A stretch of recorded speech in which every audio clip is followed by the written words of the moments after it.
What's up et catch addicté, bienvenue dans cette nouvelle vidéo, c'est Dimo et je serai votre commentateur aujourd'hui. Et aujourd'hui mes chers amis catch addicts, on se retrouve pour les résultats du SmackDown du 10 décembre 2021. Et je ne vous cache pas, c'est pas un SmackDown qui m'a énormément plu, mais ça on va en discuter en fin de vidéo. Mais sur ce, trêve de blabla, let's go!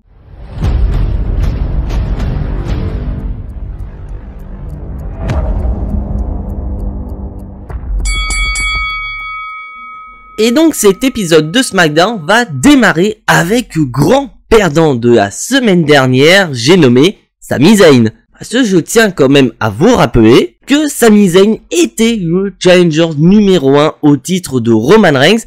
Et malheureusement, ce dernier s'est fait littéralement casser la gueule par Roman Reigns et Brock Lesnar. Et c'est donc un Sami Zayn en fauteuil roulant qui est bien amoché, accompagné de deux personnes qui sont ni plus ni moins que deux aides-soignants. Et là, Sami Zayn va nous rappeler ce qu'il aime nous rappeler depuis plusieurs mois, c'est-à-dire le coup de la conspiration autour de lui. Car en effet, Sami Zayn rappelle que tout simplement, Brock Lesnar et Roman Reigns ont tout simplement peur de lui, car il est capable de battre l'un ou battre l'autre pour devenir champion du monde de la WWE.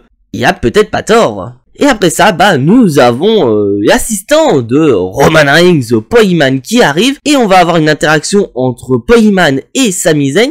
Et ces derniers vont nous informer que Roman Reigns n'est pas présent. Ce dernier a pris une semaine de pause dans le but de se préparer pour son match face à Brock Lesnar lors du prochain pay-per-view de la WWE que j'ai nommé Day One. Mais là, on va être agréablement surpris, car nous avons donc le challenger numéro 1 au titre de champion universel de Roman Reigns, Brock Lesnar, qui est présent à SmackDown. C'est vrai que c'est assez surprenant parce que Brock Lesnar n'était pas du tout annoncé lors de cet épisode de SmackDown. Et là, donc, c'est donc un Brock Lesnar en tenue de bûcheron à la mode Eric Rowan. D'ailleurs, on se demande, c'est qui toujours Eric Rowan? Parce qu'on ne le voit plus du tout sur la scène catchesque, tout simplement. Et Brock Lesnar va littéralement se foutre un petit peu de la gueule de Sami Zayn. Ce qui est assez étonnant venant de Brock Lesnar. Et il va lui dire, écoute mec, pourquoi on va pas chasser? Moi je t'aime bien. Mais Sami Zayn va dire qu'il est végétarien.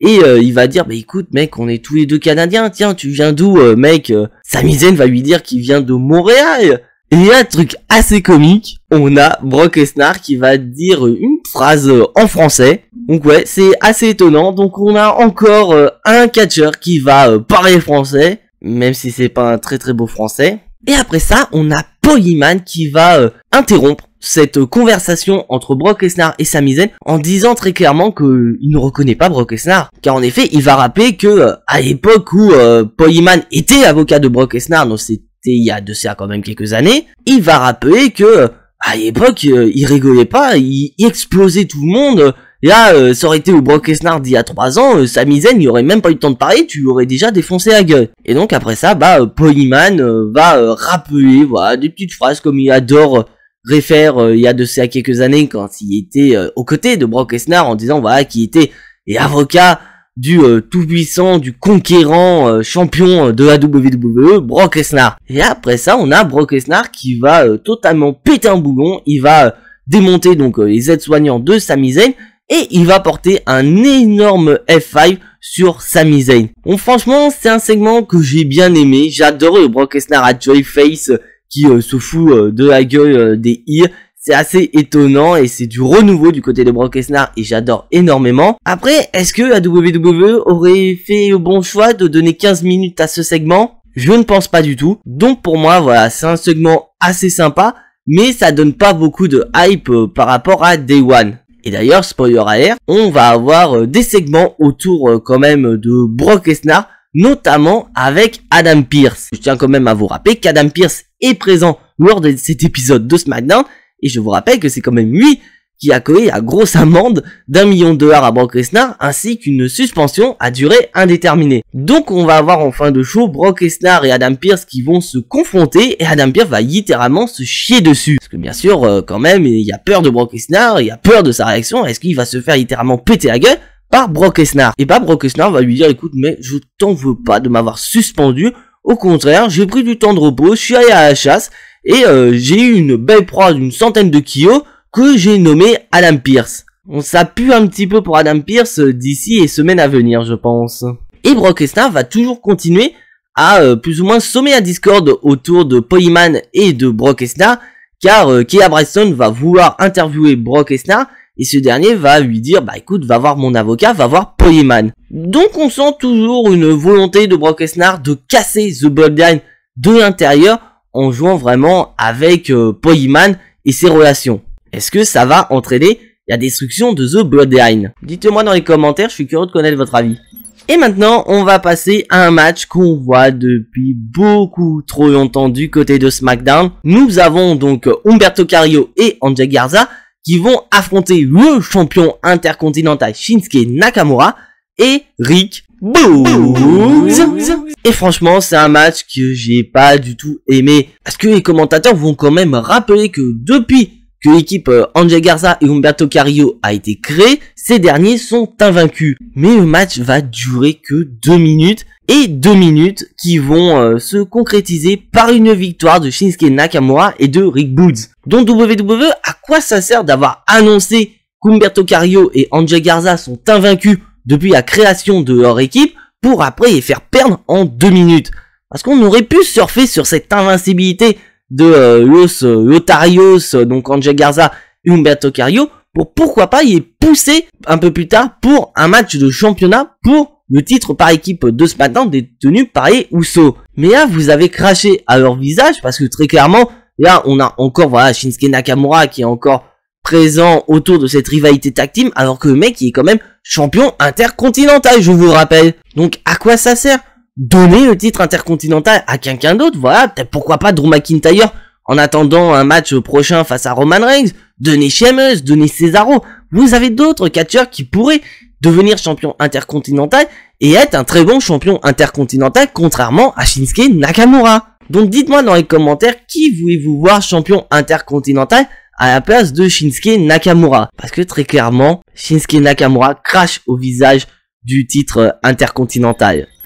Et en parlant de Sheamus et de Drew McIntyre, ces deux catcheurs vont s'affronter. Donc après, on sait ce que peuvent nous proposer un match entre Sheamus et Drew McIntyre. Car quand même, je vous rappelle qu'en début d'année, Sheamus et Drew McIntyre nous ont quand même proposé d'excellents matchs lors de l'ère Thunderdome chez WWE. Notamment un match quand même assez impressionnant, je crois de mémoire, c'était à Fastlane. Donc on sait très bien que les deux catcheurs, ils peuvent nous proposer un excellent match. Et je ne vous cache pas, c'est effectivement le cas.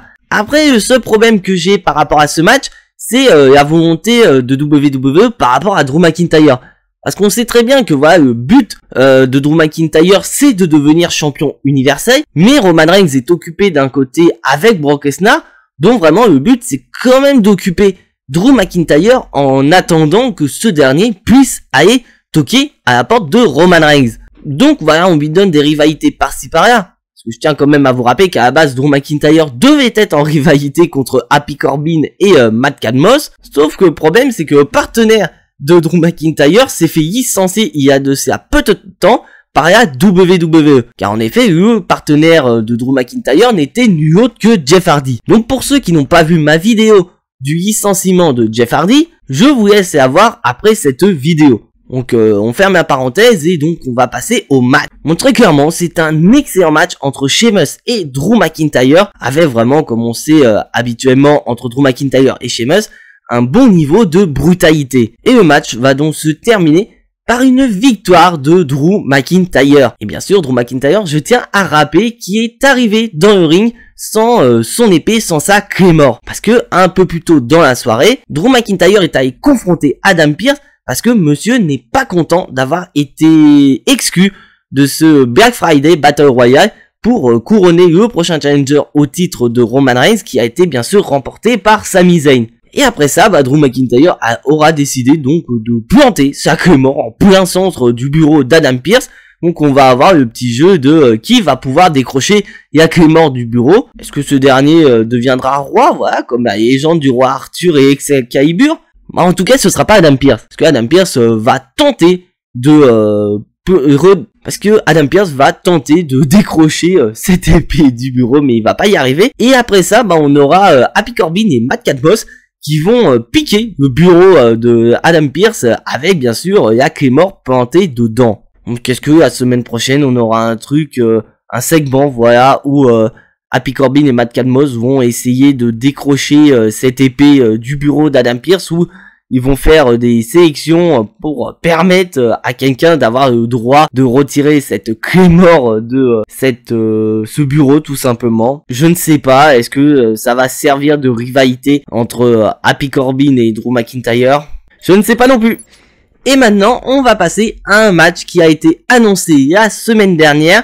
Il s'agit du match entre Naomi et Sonya Deville. Bien sûr, il fallait s'y attendre. Voilà, Sonya Deville qui annonce qu'elle va catcher, c'est que ça pue un petit peu. On n'avait pas tort. Car en effet, avant que le match commence, Sonya Deville a annoncé 2 personnes, donc une étant l'annonceuse qui est Natalya, et la deuxième, la timekeeper qui était Shayna Baszler. Donc on voyait très clairement que ça puait du cul pour Naomi. Et donc Naomi va décider de s'occuper de Natalya et de Shayna Baszler avant de pouvoir confronter Sonya Deville. Mais Sonya Deville voilà, va s'échapper et va vouloir encercler Naomi parce que malheureusement Naomi est toute seule. Et là on va être assez étonné. Car en effet il y a une catcheuse qu'on attend depuis plusieurs semaines qui nous fait des petites vignettes voilà par-ci par-là annonçant ses débuts bientôt à SmackDown, et qui a été annoncé la semaine dernière pour faire ses débuts lors de cet épisode de SmackDown. J'ai nommé Xia Li. En effet, Xia Li fait ses débuts officiels à SmackDown, et pour être honnête, j'ai aimé son entrée, parce qu'on voit un peu un petit mix entre Dragon Ball Z et Mortal Kombat, avec d'un côté son entrée qui fait vraiment rapper Mortal Kombat, et les effets CGI qui rappellent également Dragon Ball Z. Donc en soi, c'est une entrée que j'ai bien aimée, et Xia Li va venir au secours de Naomi, et elles vont parvenir à faire fuir Sonya Deville, Natalya et Shayna Baszler. Donc quelle va être la suite de Xia Li suite à voilà, ses débuts au secourisme de Naomi? Reste à voir, est-ce qu'on va se diriger sur une équipe Naomi Xia Li pour confronter donc Shayna Baszler et Natalya qui protègent Sonya Deville? On verra ça la semaine prochaine.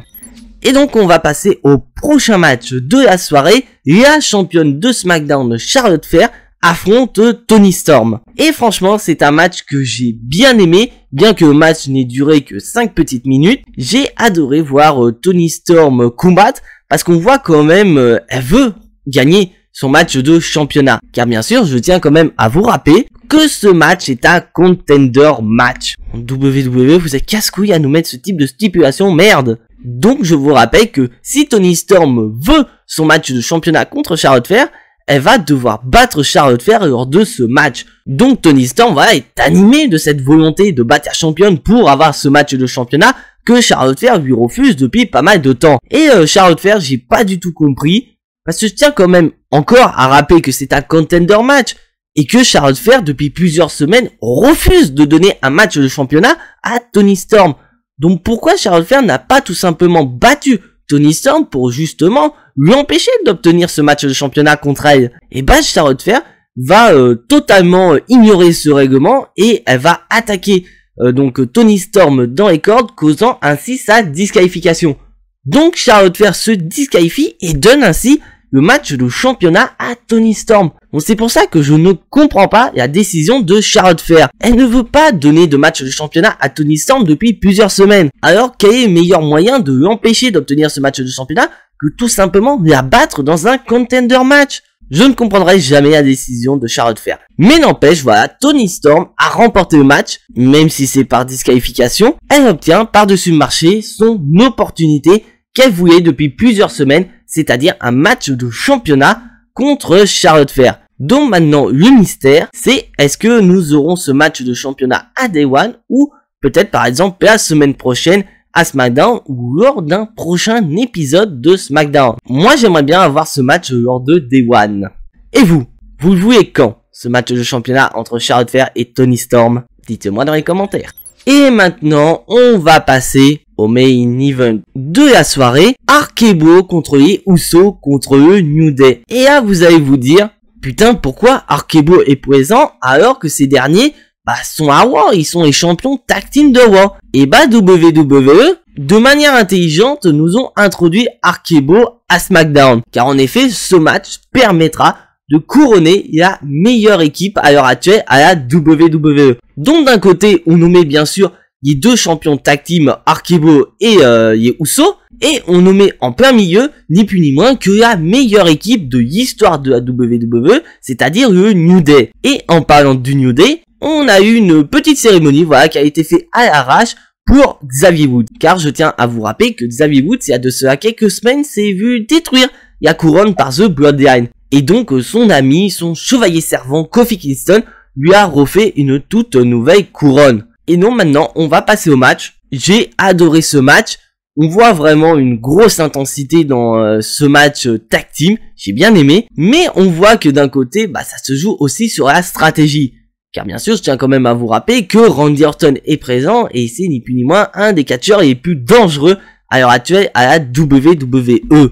Donc d'un côté, les Usos et le New Day ne veulent pas que Randy Orton rentre dans le ring. Car si jamais Orton rentre dans le ring, ça risque de chauffer. Donc quand Arquebo peut aller dans le ring, il faut en sorte que ce soit Riddle qui aille dans le ring, car il est tout simplement pour eux le maillon faible de Arquebo. Mais malheureusement, Randy Orton arrive dans le ring et fait tout simplement du ménage. Et là on va passer au spot final, où vraiment Randy Orton fait le ménage, mais on a le New Day qui parviennent donc à prendre le tag sur Arquebo, et à finir le match en laminant les Usos. Donc le New Day va remporter le match et va ainsi être élu la meilleure équipe du moment à la WWE. Et le show va se terminer ainsi. Oui, il n'y a rien du tout.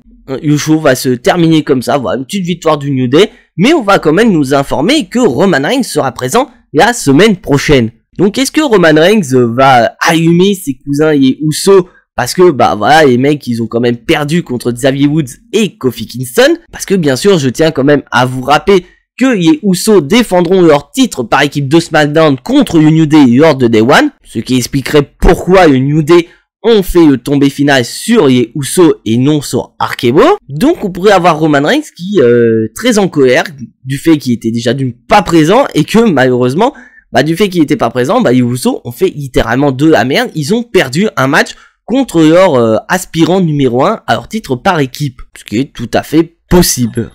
Donc, bilan de ce SmackDown, il était pas vraiment ouf. Après, comparé à celui de la semaine prochaine, après c'est sûr que par rapport à celui de la semaine dernière, on a eu beaucoup plus de temps de catch. Oui, je tiens quand même à rappeler que la semaine dernière, on a eu que 16 petites minutes de match, alors que là, on a eu un petit peu plus quand même. Faut quand même pas trop exagérer WWE, vous allez pas nous faire deux fois. Mais n'empêche, ça reste un SmackDown assez fade, je trouve. On n'avance pas énormément dans les rivalités et quand même à l'approche de Day One. Day One, c'est quand même d'ici 2 à 3 semaines. Donc faut quand même intensifier les choses du côté de SmackDown. Donc ok, il y a Brock Lesnar qui est présent, voilà, il est assez rigolo, un Brock Lesnar que j'aime bien. Mais Roman Reigns n'était pas présent, donc franchement c'était pas ouf. Après, on a toujours des petits flops total, comme je l'ai dit, avec bien sûr le côté tag team, avec Nakamura et Rick Boots contre Los Otarios. On a encore ce segment autour de Sonya Deville, où on sait très bien que voilà, Sonya Deville elle va être annoncée dans un match. On sait très bien qu'il va y avoir des problèmes pour la catcheuse qui va affronter Sonya Deville. On le savait très bien. On a eu ce contender match entre Toni Storm et Charlotte Flair, et comme je l'ai dit précédemment, je ne comprends pas la décision de Charlotte Flair de se disqualifier, alors que la meuf, ça fait quand même plusieurs semaines qu'elle refuse de donner un match de championnat à Toni Storm. Donc le meilleur moyen pour l'empêcher d'obtenir un match de championnat, c'était tout simplement de la battre. Donc j'ai pas compris la décision de Charlotte Flair. Et on a le main event. Bien que ce soit un très bon main event, on a senti WWE un peu en PAS dans le choix du main event. Parce qu'on sent quand même que WWE se sont dit, mince, on n'a aucun segment de prévu qui pourrait être main event. Tiens, on va mettre les Usos contre New Day contre Arquebo dans le but de couronner la meilleure équipe du moment chez WWE. Ça va peut-être un petit peu sauver les meubles. Donc ok, d'un côté ça sauve légèrement les meubles, mais ça ne fait pas décoller SmackDown à un show où vraiment il faut pas trop... où voilà, c'est pas un SmackDown mémorable, un SmackDown où on se dit putain ça c'est un excellent SmackDown. il est génial, c'est un des meilleurs de l'année 2021. Certainement pas. Donc voilà, pour moi, c'est un SmackDown qui n'est pas très concluant et on sent quand même une inversion de tendance chez WWE. Car en effet, on remarque que du côté de Raw, on remonte petit à petit la pente, alors que SmackDown, ils sont en train de descendre la pente. Et d'ailleurs, en parlant de ça, je prévois une petite vidéo par rapport à ce qui se passe à l'heure actuelle chez WWE, que ce soit à Raw ou à SmackDown. Après, le mystère, c'est le format de cette vidéo. Car en effet, j'aimerais bien soit faire ce format tout seul, donc en vous expliquant ma façon de penser, ou peut-être, pourquoi pas, en faire un format de vidéo débat, soit avec des abonnés ou avec un ou deux autres youtubeurs. Donc je vous laisse le choix dans les commentaires sur quel format de vidéo voulez-vous avoir cette vidéo par rapport à cette inversion de tendance du côté de Raw et de SmackDown. Est-ce que vous voulez que je le fasse tout seul ou que je le fasse accompagné? Le choix est vôtre. Donc voilà, c'est tout pour les résultats de SmackDown. Si bien sûr tu n'es pas abonné à la chaîne, je t'invite à t'y abonner juste ici, à activer la petite cloche pour être notifié des prochaines vidéos et surtout lâcher un maximum de pouces bleus qui font énormément plaisir à la chaîne. Et donc à la base on était censé se retrouver demain pour une nouvelle vidéo, mais malheureusement j'ai autre chose de prévu, un autre problème. Donc malheureusement la prochaine vidéo aura lieu lundi. Et vous êtes nombreux à me demander, Jimbo, quand est-ce que tu nous feras tes top 5? Et la réponse est claire et nette, la prochaine vidéo top 5 aura lieu lundi. Après je n'en dis pas plus, mais ça a pour thème 2021. Parce que c'est vrai que l'année dernière j'avais fait des petites vidéos top 5 sur les bons moments, les mauvais moments de l'année 2020. Donc j'ai envie de refaire cette année, mais pas avec forcément les mêmes thèmes. Donc vous découvrirez les thèmes en temps et en heure. Mais en attendant, soyez tous très fiers d'être des catch addicts. Et n'oubliez pas que le catch c'est la vie, le catch c'est la meilleure chose qui soit, le catch vie. C'était Jimbo, je vous fais à tous en attendant des gros bisous et à la prochaine.